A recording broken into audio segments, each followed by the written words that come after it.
The train screamed into the little station like some iron beast coughing smoke against the pale horizon, its whistle cutting sharp through the evening snow. Eleanor pressed her gloved hand tighter around the small carpet bag she carried, her only possession in this wide and unforgiving land. Her heart beat faster with each hiss of steam, each clang of the wheels slowing against the icy rails. For days she had traveled west, each mile carrying her farther from the familiar cobbled streets of the East, and into a wilderness she had only read about in letters that had promised hope, stability, and a husband waiting with open arms. She rose from the stiff wooden seat of the passenger car, her breath fogging before her as the cold slipped in through cracks in the train's doors. Other passengers shuffled past, some ranchers with their wool coats, some women with children bundled like tiny parcels against the cold. Eleanor's shoes, thin leather hardly suited for weather such as this, tapped on the wooden planks as she stepped down onto the platform. At once the wind caught her, slicing through her shawl and tearing at her skirts. Snowflakes stung her cheeks, settling against her lashes, blurring the world to white. She looked out across the station yard. Small buildings huddled against the quays, the storm an office, a saloon farther down, the dim light of a boarding house. Men leaned against posts, collars turned high. Horses stamped their hooves impatiently. Somewhere a dog barked, muffled by the storm. Eleanor swallowed hard. She had expected someone waiting for her. A tall figure, perhaps, holding a sign of welcome or at least scanning the train for her face. She had imagined it during every mile of her journey. Her future husband, Mr. Samuel Carter, a rancher who had written with steady, masculine handwriting, promising her a place in his home, a future in his arms, but no one came forward. The passengers dispersed, claimed by family or by duty. One by one the platform emptied until Eleanor stood alone, clutching her bag and staring into the blizzard. "He must be late," she whispered to herself, though the words carried no warmth against the gnawing cold. Minutes stretched into an hour. Her fingers numbed, her feet ached in their thin boots. She asked at the station office.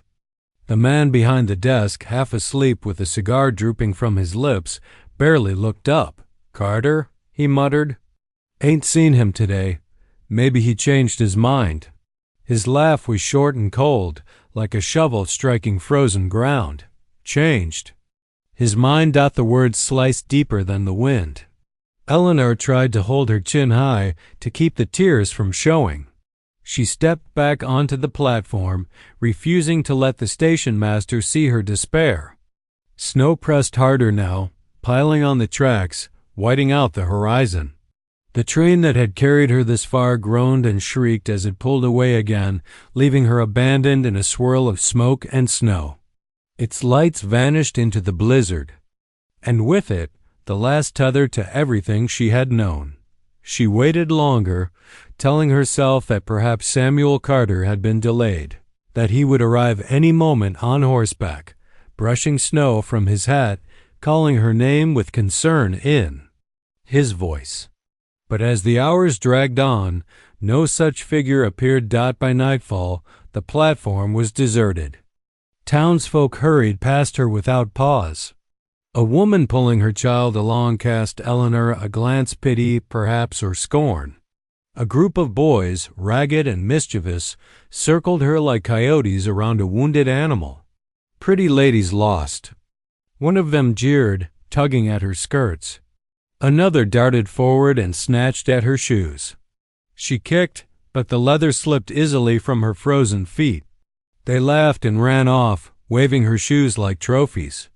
She stumbled after them, calling out, but the snow swallowed her voice. Soon the boys were gone, and Eleanor stood barefoot on the frozen boards, her toes already stinging with the first bite of frost. Her breath came in shallow gasps. She turned in circles, searching for shelter. The saloon doors swung open briefly, spilling out warmth and light, but when she approached, The men inside stared at her as though she were some pathetic ghost. One slammed the door in her face. At the boarding house, the keeper shook his head. "Full," he said curtly, and closed the door.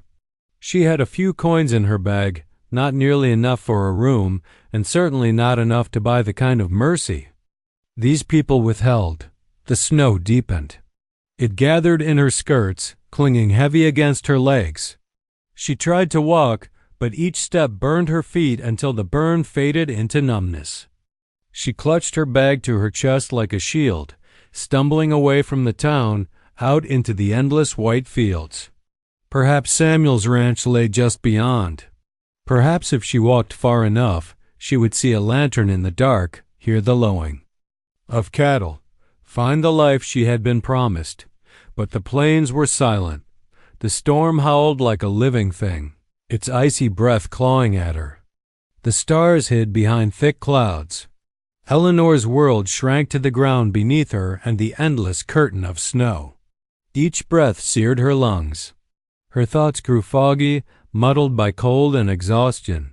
She thought of the letters she had kept. Folded inside her bag, Samuel's neat words promising hearth and home. She thought of the dress she wore beneath her shawl, chosen carefully to please him, though now it was little more than rags against the cold.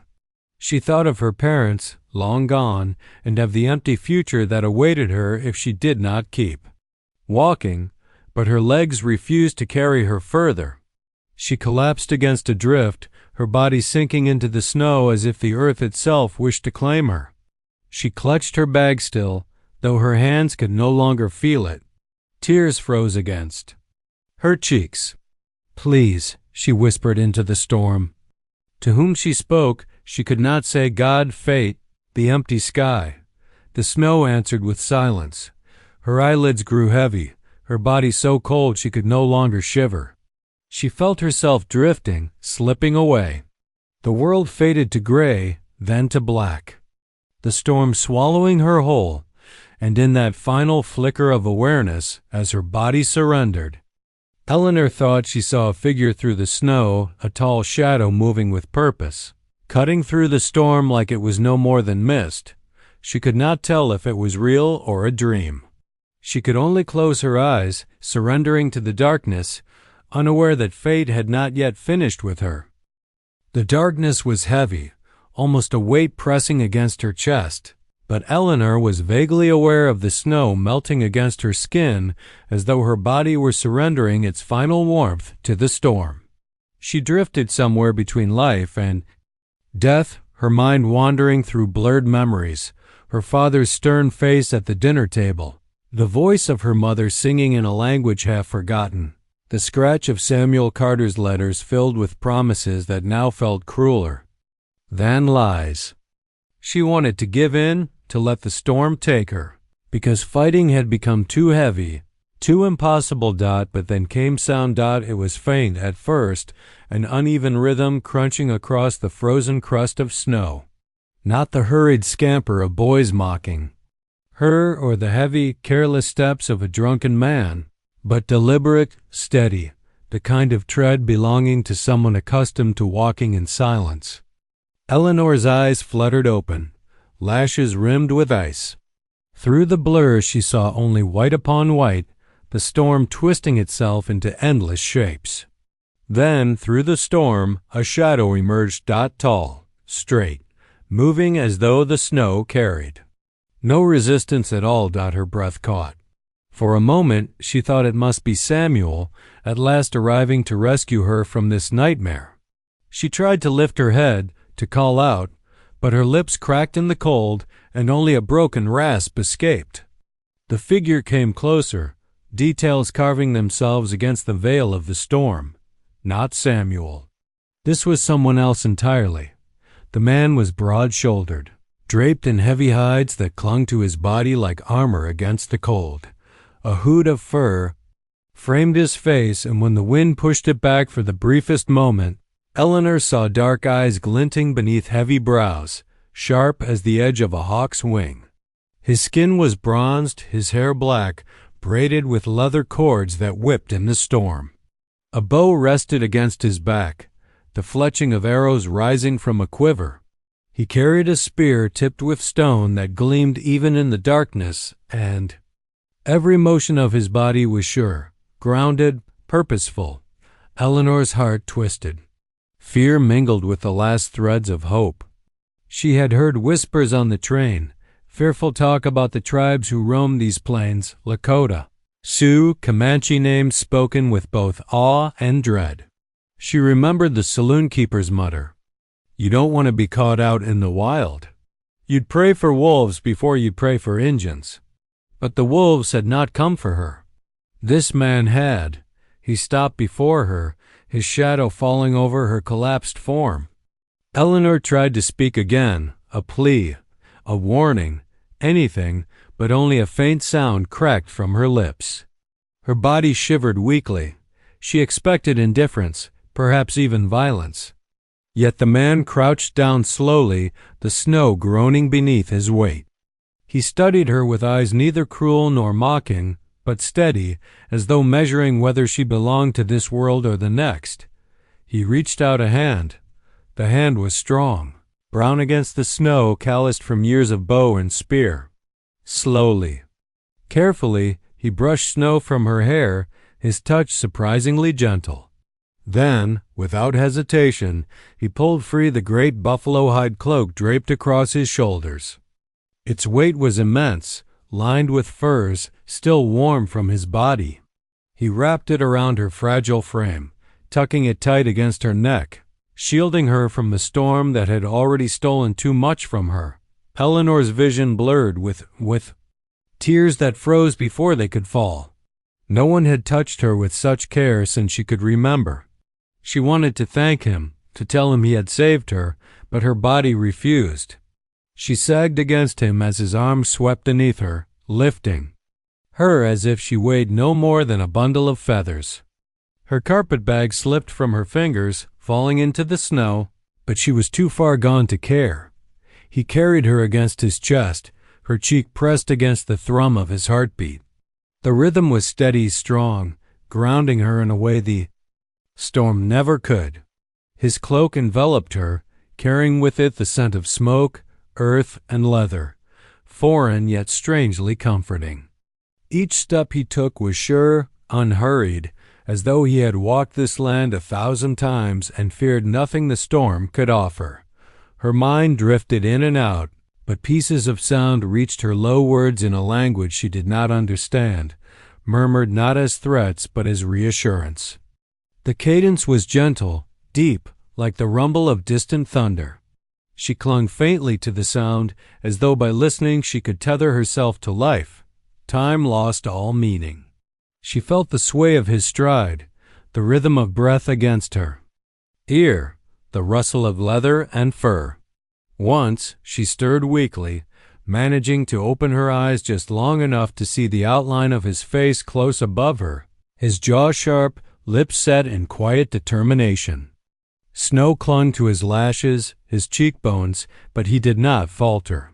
She closed her eyes again, trusting the strength that carried her dot at last. Through the howl of the storm, a glow appeared faint at first, then growing stronger, steadier. Firelight.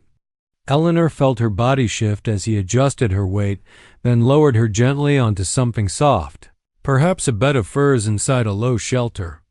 She smelled wood smoke, the bitter tang of herbs, the musk of hides stretched against poles.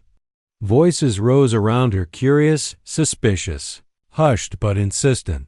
Her rescuer spoke back in the same language, his tone calm yet firm, steady as a rock.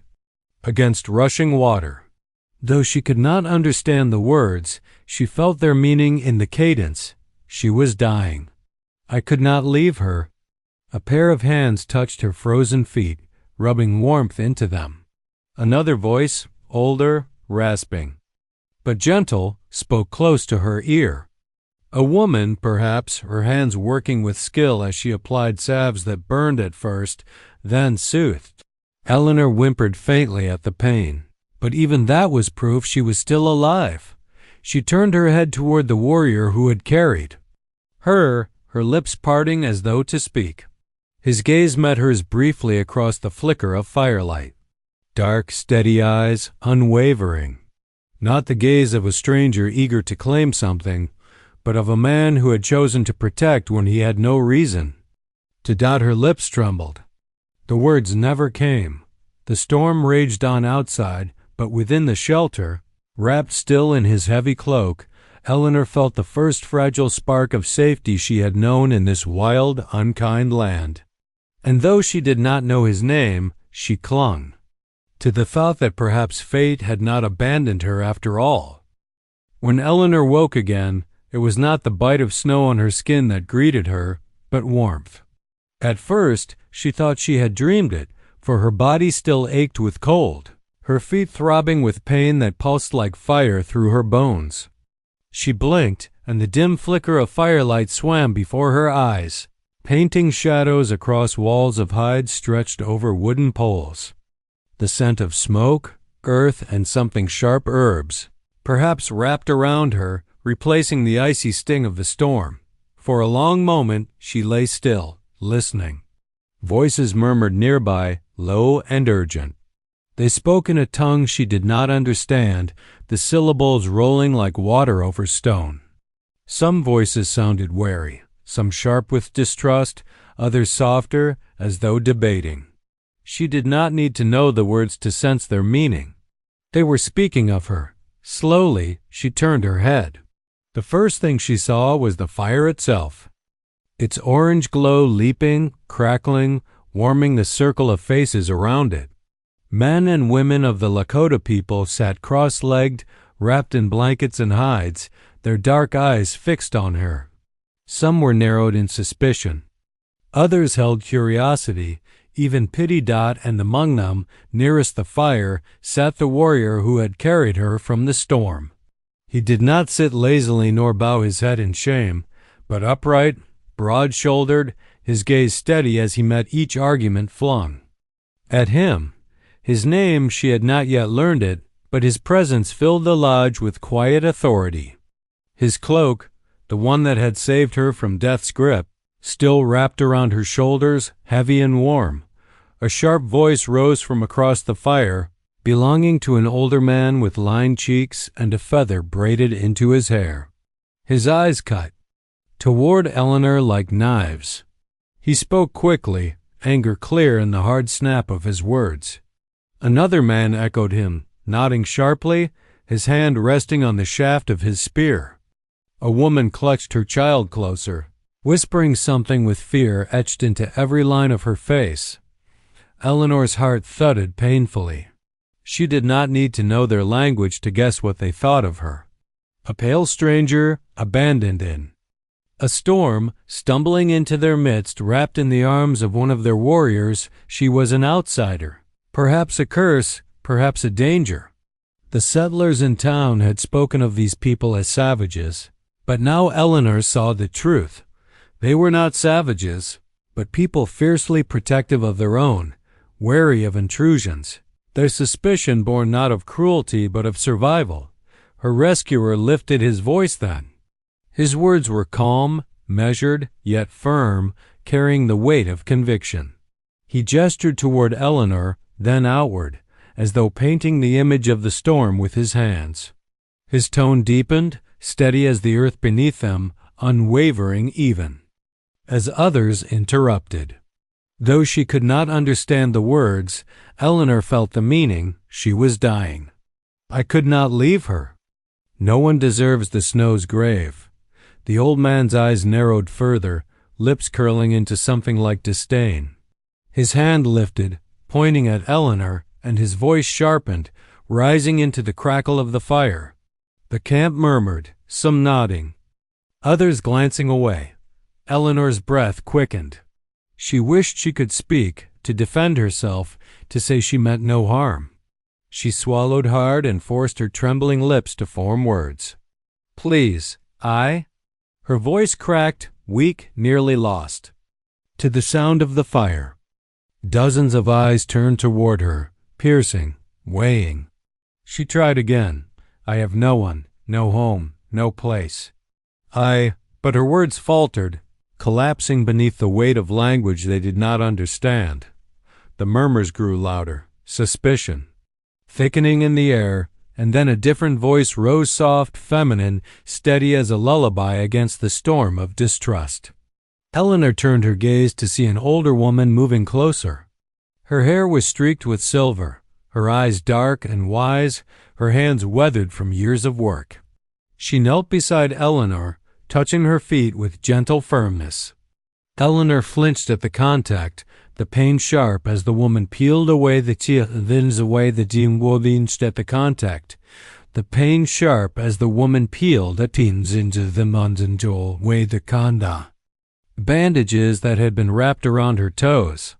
She winced, biting back a cry as the woman smeared a paste that burned before cooling into a dull ache.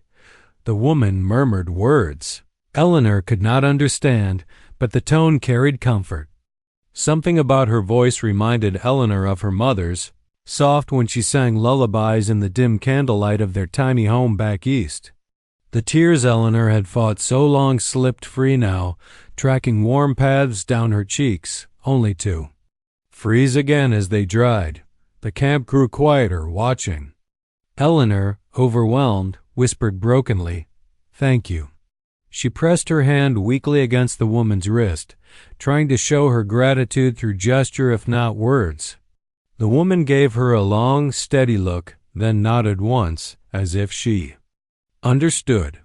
Across the fire, her rescuer, the warrior, watched this exchange closely.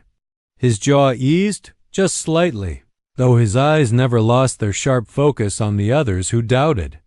Still, suspicion lingered. Eleanor could feel it pressing against her like the cold outside the lodge, the weight of being unwanted, mistrusted. She curled tighter into his cloak, the only barrier she had between herself and the harshness of both the storm and the stairs. Her body shook not entirely from the cold now, but from the terrible uncertainty of what would become of her Dot. Would they cast her back into the snow? Would they keep her here only long enough for her wounds to heal before sending her away? She had already been abandoned once by the man who had promised her a future.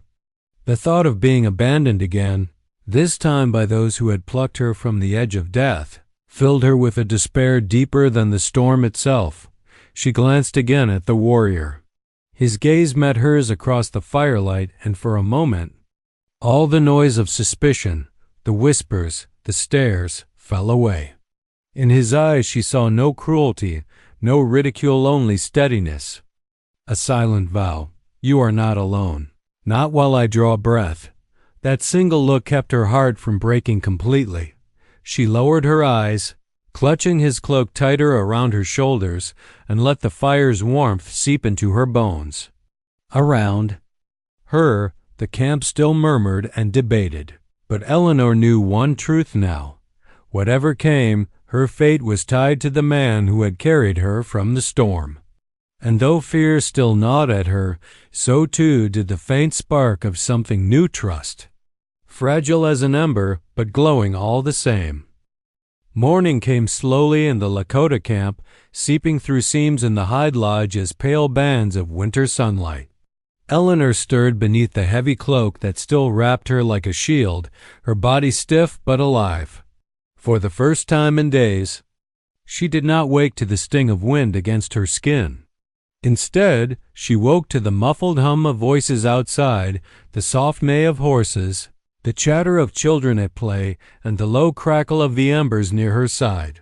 Her feet ached sharply. When she shifted, and she hissed in pain. But the herbs had begun their work, the angry red patches had cooled, the raw sting eased into something bearable. The elder woman who had treated her returned, kneeling beside Eleanor without ceremony. She checked the bandages, rewrapped them. Carefully, her hands skilled and efficient. Eleanor whispered another thank you, though she doubted the woman understood. Yet when the healer looked into her eyes, a brief softness flickered there, as though the simple act of gratitude had meaning across any language. When the woman left, Eleanor attempted to rise. Her legs trembled, her body weak, but pride urged her to stand. She could not bear to remain helpless, a burden. She used a wooden post for balance, wincing as her bare, bandaged feet pressed lightly to the fur mats. She did not notice him at first, the warrior standing silently in the lodge's shadow, watching. His presence was like the wind outside, unseen until felt. Their eyes met and Eleanor froze, her breath catching. His dark gaze was steady, unreadable. For a moment, she thought he might command her to rest, to lie down again like a scolded child. Instead, he stepped forward, offering. No words, only extending his arm for support. She hesitated. Her pride flared again, telling her she must prove her strength. But her body betrayed her, her knees buckled, her balance faltered. She reached instinctively, her hand gripping the firmness of his forearm. The warmth of his skin surprised her, even through the leather and fur. He steadied her without effort, his stance grounded like an oak rooted in earth. For a long moment they stood there, silent. Then Eleanor whispered, almost to herself, "Thank you." He tilted his head, studying her, perhaps not understanding the words, perhaps understanding more than she thought. A faint nod followed. He guided her to a seat near the fire, then stepped back, allowing her dignity. The days that followed blurred, together with a strange rhythm unlike anything Eleanor had known. She observed the camp's life unfold each day from the circle of warmth, slowly venturing farther as her strength returned. Children chased each other in the snow, their laughter cutting through the cold like bird song. Women tended fires, prepared hides, and stirred steaming pots that filled the air with rich, earthy scents. Men came and went, carrying meat from hunts, furs from traps, tools to mend. Life here was not easy, yet it was whole, each person woven into the fabric of survival. At first, many eyes still watched her with suspicion. Some looked away when she passed, others whispered, their words sharp and quick. But the longer she remained, the more the edges softened. The elder woman who treated her wounds allowed her to sit nearby, showing her how to crush dried herbs with a stone. Eleanor mimicked her movements clumsily, earning a small, approving nod. A child crept close one afternoon, offering Eleanor a carved stick doll before scampering away again, giggling.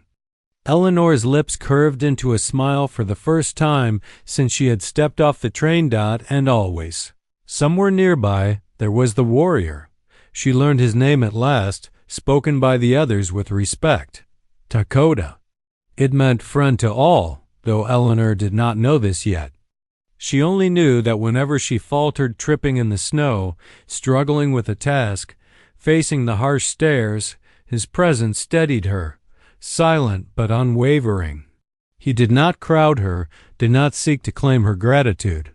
He simply was, like the fire at night, like the mountain standing beyond the plains. Eleanor began to notice the small things. The way Lakota's hands moved as he sharpened his spear, steady and practiced. The way he knelt to mend a child's toy bow as carefully as if it were a weapon of war. The way he offered the choicest cuts of meat to the elders before taking any for himself. The respect with which he spoke to the women, never dismissive, always measured. He was not the savage the townsfolk had warned her of. He was a man of honor, and each day revealed it more clearly. One evening, as the fire cast long shadows across the lodge, Eleanor found herself seated beside him. The camp hummed with quiet voices, but their corner was still. She clutched her bag, the one possession she had carried from the east, and drew out the letters that had brought her here. She stared at Samuel Carter's handwriting, neat and false, promises of a future that had crumbled like ash. Her hands trembled. Without realizing it, she let the papers fall into the fire. Lakota's eyes flicked to her, then to the flames. He said nothing, only watched as the letters curled black and dissolved into smoke. Eleanor's throat tightened, but she felt no regret, only release. Later, she caught him watching her again, but this time there was no suspicion in his gaze. No questioning, only something softer. Something that made her chest ache in a way entirely different from the cold. Trust did not come all at once, like a flood. It came slowly, like snow melting in spring, drop by drop, moment by moment.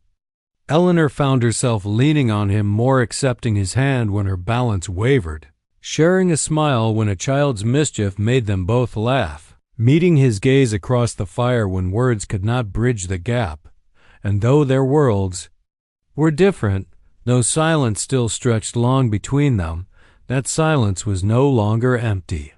It was a space where trust quietly grew, fragile but steady, a bond taking root beneath the winter's snow. The snow finally broke into a softer fall, as if the sky itself had grown weary of its rage. Dawn spread weakly over the horizon, turning the endless plains into a blur of white and gray. Elizabeth awoke in the Lakota village, wrapped in furs that smelled faintly of pine and smoke. Her body was still fragile, though no longer trembling with the violent shivers that had once threatened to pull her under. For a moment, she lay still, listening. Outside, she could hear the muffled laughter of children playing in the snow, the rhythmic scrape of someone sharpening a blade, and the low hum of a woman singing to a baby dot. It was not the world she had expected to awaken to. She had thought she would be waking in some cabin with her husband, the man she had crossed half a continent to meet, only to discover that he had betrayed her, left her in a storm like an unwanted burden. Yet here she was, alive because of strangers. No, because of him. The warrior. Her eyes moved to the figure crouched near the small fire inside the lodge. He was bent over, mending one of his moccasins with a patience that astonished her. His hands were steady, his long hair falling like a dark curtain as he worked. Though the firelight danced across his cheekbones, he did not look at her, though she sensed he knew she was awake. She tried to speak, but her voice cracked. He looked up then, and his gaze was calm, direct, almost steadying. "You live," he said simply, his words shaped by an accent but clear enough for her to understand. "Yes," she whispered, though the word felt fragile on her tongue. "Because of you." He shrugged as though saving her life had been no more than pulling a branch from a river. The storm was cruel. You would not have lasted. Elizabeth wanted to say more, but the weight of all she had lost pressed down on her chest. Instead, she asked, "Why? Why did you help me?" His hand stilled on the moccasin, and for the first time, something flickered in his eyes, something deep, something she could not name. Because no one should die alone in the snow. The simplicity of it struck her like a blow. No promises. No empty vows like the man she had been destined for. Just a truth born from honor. She lowered her gaze, blinking hard, but the sting of tears warmed her eyes. That day, she was introduced to more of the village. The elder women helped her stand, though her feet were still bound in soft wrappings and would not bear much weight. They clucked around her gently, speaking in their own language, yet their gestures needed no translation. Kindness was universal. Children peeked from behind poles, giggling, running away whenever she smiled. She caught their laughter in her heart, a balm against the emptiness that still threatened to swallow her when she thought of her abandonment. Through it all, the warrior whose name she learned was Chaska remained close but quiet. He was like a shadow at her side, not guiding her as one might guide a child, but simply being near, like a tree standing firm against a storm. His presence was something she found herself leaning toward without realizing it. That night, the village held a small gathering. A fire was built at the center, and people sang songs she did not understand but felt deep in her bones. The sound of drums echoed against the frozen night, vibrating in her chest. She sat among them, wrapped in a blanket, and for the first time, since she had set foot on this wild land, she did not feel entirely alone. But when the singing slowed and silence wrapped around them, her grief surged back. She thought of the man who had promised her a new life, only to abandon her to die. She thought of the letter she had written, filled with hope and faith, and how those words now mocked her. Her hands trembled as she pressed them together in her lap. Chaska's voice broke through her storm. "You carry pain." She looked at him, startled by the certainty in his tone. "I do," she admitted softly. "I was to be married, I thought. I believed." She trailed off, her voice cracking with the humiliation of it. He studied her, the firelight reflecting in his dark eyes. "He is a fool." The words were blunt, yet something in them steadied her, as though he had stripped the blame from her shoulders and laid it where it belonged. For the first time, she let herself breathe without the tightness of shame choking her. Still, doubt gnawed at her. "I have nothing," she whispered. "No family here, no husband, no future." Chaska's gaze did not waver. "You live. That is enough to begin again." The statement lingered between them, simple but profound. Elizabeth felt the weight of it settle inside her. Perhaps he was right. Perhaps survival itself was not the end, but the beginning. The days that followed were slow, but each carried a rhythm of healing. She learned to walk again, each step painful but strengthening. She learned words from the children's small things like sun and fire. They laughed when she mispronounced them, and she laughed too, surprised by the sound of her own voice after so much silence. The women showed her how to sew simple stitches into hides, how to grind dried berries into a paste for medicine. She found purpose in those small acts, her hands no longer idle. Chaska watched, though he said little. Yet she noticed how he was always near, as though an invisible thread tied them together. When she stumbled, he steadied her without a word. When the cold bit too harshly, he adjusted her furs. His care was quiet, unspoken, but undeniable. And slowly, something unfamiliar began to stir within her. Not the fragile hope she had once placed in promises written on paper. Not the desperate need to belong to someone simply because she feared being alone. This was something stronger, quieter, like the warmth of a fire that smolders even after the flames die down. One evening, as the sky bled into shades of violet and gold, Elizabeth found herself standing at the edge of the village, staring out at the vast, snow-laden plains. Chaska came to stand beside her, silent as always. They watched the world stretch before them, endless and untamed. At last she spoke. "When I was left in that storm, I thought it was the end. I thought I would vanish, and no one would even know my name." Chaska turned his head slightly, his profile etched against the dying light. "Now you are here. Your story is not finished." The words settled into her heart, steadying her like the earth beneath her feet. She turned to look at him, and for the first time, she allowed herself to wonder not about the man who had betrayed her, but about the one who had saved her. Perhaps fate had not abandoned her after all. Perhaps in the cruelty of the storm, it had led her exactly where she was meant to be, and with that thought, a fragile spark of hope was reborn. The storm had passed. Winter still lingered on the plains, but the cruel, biting winds that once tore through Evelyn's fragile body were now a memory distant, like a nightmare half forgotten upon waking.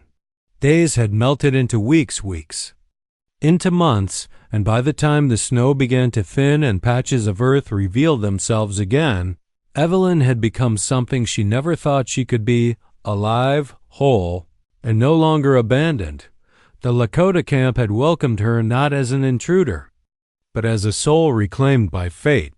The women had taken her in, brushing out her tangled blonde hair, teaching her to braid it with strips of soft leather and beads that glimmered when the sun touched them. The children, with their curious eyes and fearless laughter, had pulled her into their games until she forgot the ache of solitude. The elders spoke kindly to her, sometimes in Lakota words she did not yet understand, sometimes with only smiles and gestures, yet always in a way that made her feel she belonged. And then there was Himtahu, the warrior who had wrapped her, bare, frozen feet in his own furs, who had lifted her from the snow like she weighed nothing, who had carried her not just into his people's lodges, but into his heart. He had been her strength when she could not stand, her voice when she could not speak, and though neither of them had spoken promises aloud, their eyes had done all the speaking. Now, as spring threatened to chase the last of winter away, the people gathered. Word had spread through the camp. There would be a union. Evelyn stood by the river, her reflection rippling in the cold water. She barely recognized the woman staring back at her. Gone was the pale, hollow-faced mail-order bride who had been, cast aside like unwanted baggage. Gone was the girl trembling in the snowstorm, abandoned and shoeless. What she saw now was a woman with fire in her eyes, strength in her step, and a heart no longer fractured. She wore a dress the Lakota women had sewn for her, stitched from soft buckskin, decorated with colorful quill work that told stories of the earth and sky.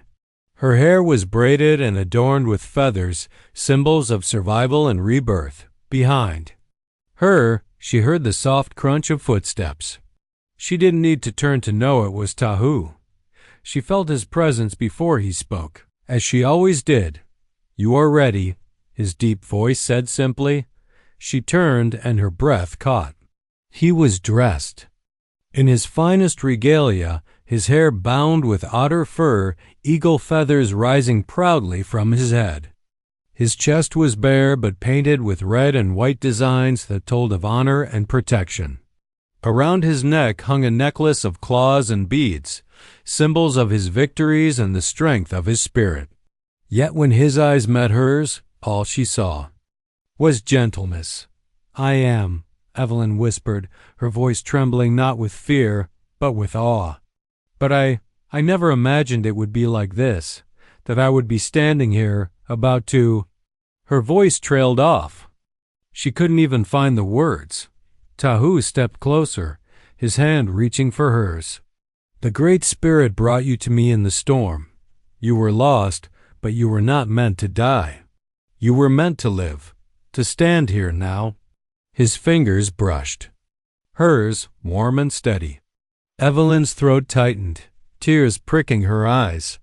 She nodded. The people gathered near the great fire at the center of the camp. Elders took their places, children sat cross-legged on the ground, and women hummed low songs that drifted like wind through pine. The drums began to beat, slow at first, like a heartbeat, steady and strong. The sky above was painted with streaks of orange and gold as the sun lowered, blessing the moment with its glow. Evelyn and Tahu walked together toward the fire. Each step felt heavy with meaning. She felt the eyes of the people on her, but instead of judgment or suspicion, she felt acceptance. They had seen her weakness, her wounds, her sorrow. They had watched her heal, had watched her learn, had watched her choose to stay. She was no longer the outsider. She was part of them. The elder who stood before the fire raised his hands. His voice rose in prayer, speaking to the spirits, to the earth, to the sky. Evelyn didn't understand all the words, but she understood the reverence, the sacredness of what was happening. Tahu stood tall beside her, and when the elder gestured, he spoke. His words were for her, in English careful, deliberate. "We're lost in the snow. I found you. But it was not me, it was the spirits who guided me. From that day, you were not alone. And you will never be alone again. I give my life to you. I give my strength, my heart, my protection." The words struck her like a firebrand, warming the coldest corners of her heart. Her lips trembled, but she found her voice. "I came here broken. I came here abandoned. I had nothing, no one. I thought the world had left me to die. But then you gave me life. You gave me a home. You gave me love when I thought I would never deserve it again.